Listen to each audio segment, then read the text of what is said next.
And as a closing statement also, let me tell you that we are not taking this situation easily. We are doing an inquiry and we will take very, very strict action, not only for this situation, but also as an example. We will set an example for all the airlines. If there is any miscompliance, any non-compliance or non-adherence for any single person, any entity or any organization or any operator functioning in this civil aviation, this thing, we will take very, very strict action so that we set an example. Welcome to VTV Prime. మొత్తానికి విమానయాన శాఖ మంత్రి రామ్మోహన్ నాయుడు నోరు విప్పారు, రాజ్యసభలో తన clarification ఇచ్చారు. ఖచ్చితంగా మేము ప్రజల సేఫ్టీయే ముందుగా ఆలోచిస్తాము. డీజీసీఏ నిబంధనలు ఏవైతే ఉన్నాయో వాటిని ప్రతి ఎయిర్లైన్స్ ఖచ్చితంగా పాటించి తీరాలి. సో ఈ విషయంలో కాంప్రమైజ్ అయ్యే పరిస్థితి లేదు. We will set an example. ఫర్దర్గా ఏవియేషన్ రంగంలోకి వచ్చే ఎయిర్లైన్స్ కూడా మేము ఒక ఎగ్జాంపుల్గా దీన్ని సెట్ చేయబోతున్నాం, అది ఇది అంటూ ఆయన స్టైల్లో క్లారిఫికేషన్ ఇచ్చారు. బట్ ఇంకా ప్రతిపక్షాలు వాళ్ళ డౌట్లన్నీ రేజ్ చేసాయి. వాటికి కొన్నిటికి ఆల్మోస్ట్ జరిగింది తప్పు, ఆ ఇన్కన్వీనియన్స్ కి రిగ్రెట్ ఫీల్ అవుతున్నాను అంటూ ఆయన చెప్పుకొచ్చారు. ఇట్స్ గుడ్ ఆయన సైడ్ నుంచి వచ్చిన క్లారిఫికేషన్ కి. రాజకీయాలకు అతీతంగా అయితే కొంతమంది మేధావులు కొంతవరకు సంతృప్తి చెందినట్టే అనుకోవాలి. కాకపోతే ఇండిగో సంక్షోభం నేపథ్యంలో రామ్మోహన్ నాయుడు మీద విపరీతమైనటువంటి ఒత్తిడి, రాజీనామా చేయాలని, అలాగే ఆయన మీద విపరీతమైన బ్యాడ్ ప్రచారం కూడా జరిగింది. చాలా వ్యతిరేకత వచ్చింది. అఫ్ కోర్స్ జరిగిన సంఘటనలో ప్రయాణికులు ఎక్కట్లు వాళ్ళు ఫేస్ చేసిన ప్రాబ్లమ్స్ ఇవన్నీ కూడా ఉన్నాయి. బట్ పొలిటికల్ గా ప్రతిపక్షాలు ఎలాగూ టార్గెట్ చేస్తాయి జరిగిన దాని విషయంలో ఎన్డీయేతర పార్టీలన్నీ కూడా. ఇక ఆంధ్రప్రదేశ్ విషయానికి వస్తే సహజంగానే ప్రతిపక్ష పార్టీ అయినటువంటి వైసీపీ గట్టిగానే అటాక్ చేసింది రామ్మోహన్ నాయుడిని, అలాగే టీడీపీని. వాస్తవానికి రామ్మోహన్ నాయుడు మీద ప్రతిపక్షాలు కూడా ఎప్పుడు పెద్దగా ఎక్కువ ఇవి విమర్శనాస్త్రాలు ఎక్కువ పెట్టవు. ఎందుకనంటే ఆయన ఒక మెచ్యూర్డ్ పొలిటీషియన్ లాగా బిహేవ్ చేస్తుంటే, వయసు చిన్నదైనా కూడా చాలా హుందాగా వ్యవహరించేటువంటి మనిషి. ఏదో అడ్డగోలుగా అడ్డగోలు స్టేట్మెంట్లు ఇవ్వడం, ప్రతిపక్ష నాయకుడి మీద ప్రతిపక్షాల మీద అటాక్ చేస్తాడు. సబ్జెక్టు విషయం వచ్చినప్పుడు, ఏదైనా ఇష్యూ ఉన్నప్పుడు ఆ ఇష్యూ బేస్డ్గా గట్టిగా మాట్లాడినా కూడా డెరోగేటరీగా మాట్లాడటం ఇవన్నీ కూడా ఉండదు రామ్మోహన్ నాయుడు విషయంలో. అందువల్ల ఏంటంటే ప్రతిపక్షాలు కూడా ఎప్పుడు రామ్మోహన్ నాయుడు పెద్దగా అటాక్ చేయవు.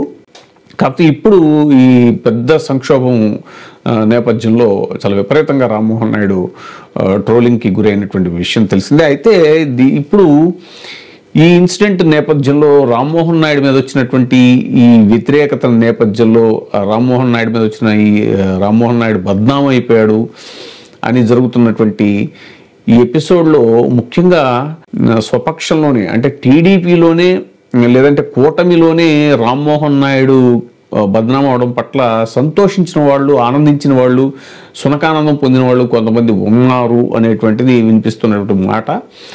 పర్టికులర్గా వాళ్ళ పేర్లు ఇవి అని బయటికి రాకపోయినా ఎవరెవరు అయ్యి ఉంటారు అనేటువంటిది ఒక చర్చ కూడా జరుగుతుంది. కారణం ఏంటి అని అంటే, ఇప్పుడు కూటమి ఎంపీల దగ్గర టీడీపీకి 16 మంది ఎంపీలు ఉన్నారు లోక్సభలో, బీజేపీకి 3, జనసేన పార్టీకి 2, అలాగే వైసీపీకి 2-3 ఉన్నారు. 19, 20, 21 అంటే వైసీపీకి 4 ఉన్నారు.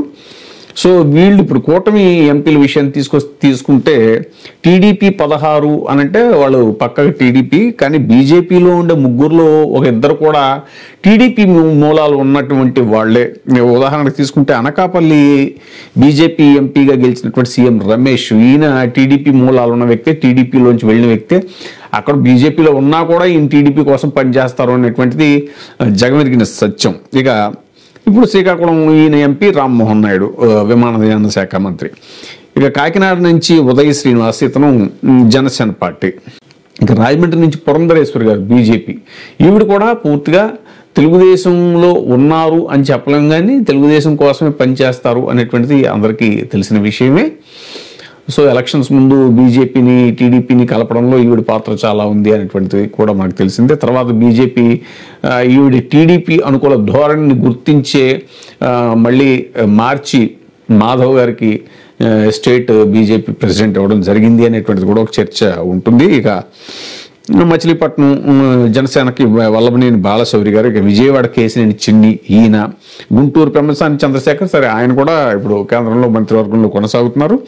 నరసరావుపేటలో లావు శ్రీకృష్ణదేవరాయలు, ఈయన కూడా వైసీపీ నుంచి మళ్ళీ టీడీపీలోకి వచ్చినా కూడా ఈయన కూడా కొంత మంత్రి అవ్వాలి, కేంద్ర క్యాబినెట్లో చోటు సంపాదించాలి అనేటువంటిది బలంగా ఉన్న వ్యక్తి అని అంటున్నారు. ఇక ఒంగోలు నుంచి మాగుంట శ్రీనివాసరెడ్డి టీడీపీ, ఆయన కూడా నెల్లూరు నుంచి వేమిరెడ్డి ప్రభాకర్ రెడ్డి టీడీపీ. సో ఇలా ఎవరైతే ఉన్నారో ముఖ్యంగా టీడీపీ ఎంపీల్లో కొంతమంది, అలాగే టీడీపీ మూలాలుండి బీజేపీలోను జనసేనలోను ఉన్నటువంటి ఎంపీలు ఎవరైతే ఉన్నారో వాళ్ళలో మంత్రి పదవులు ఆశించి రాలేదు అనే అసంతృప్తితో ఉన్న వాళ్ళందరికీ కూడా రామ్మోహన్ నాయుడు పని దెబ్బతో అవుట్, రామ్మోహన్ నాయుడు రాజీనామాకు చెయ్యక తప్పదు అని చాలా బలంగా నమ్మారు. ఆ ప్లేస్లో వాళ్ళకి ఎవరైతే ఆశావాహులు ఉన్నారో ఎంపీల్లో, ఆ ప్లేస్లో మనకి అవకాశం వచ్చేటువంటి ఛాన్స్ ఉంటుంది అనేటువంటిది ఆశించారు. కానీ ఈ ఎపిసోడు ఇంతటితో ముగిసిందా, రామ్మోహన్ నాయుడు రాజీనామా అవసరం లేకుండానే ఈ ఎపిసోడ్ ముగిసేలా ఉందా అనేలాగా నిన్న రాజ్యసభలో చాలా కాన్ఫిడెంట్గానే రామ్మోహన్ నాయుడు సమాధానం ఇవ్వటం జరిగింది. దీన్ని బట్టి చూస్తే మరి ఇప్పుడు టీడీపీలోనూ లేదా బీజేపీ కూటమిలో ఎంపీలు ఎవరైతే ఉన్నారో టీడీపీ మూలాలు ఉన్నాయి, టీడీపీలో ఎంపీగా గెలిచిన వాళ్ళు కాకుండా బీజేపీ జనసేనలో ఎంపీలుగా గెలిచి టీడీపీ మూలాలు ఉన్న వాళ్ళు ఎవరైతే ఉన్నారో వాళ్ళు కొంత నిరుత్సాహపడ్డారు, డిసప్పాయింట్ అయ్యారు. ఈ ఎపిసోడ్ ఎలాగా ముగిసిపోయింది, రామ్మోహన్ నాయుడు రాజీనామాతో అవసరం లేకుండానే ఈ ఎపిసోడ్ ముగిసిందా అనేలాగా ఉండటాన్ని చూసి వాళ్ళు కొంత డిసప్పాయింట్ అయ్యారు అనేటువంటి చర్చ వినిపిస్తుంది. చూడాలి ముందు ఇంకా పరిణామాలు ఎలా ఉంటాయో.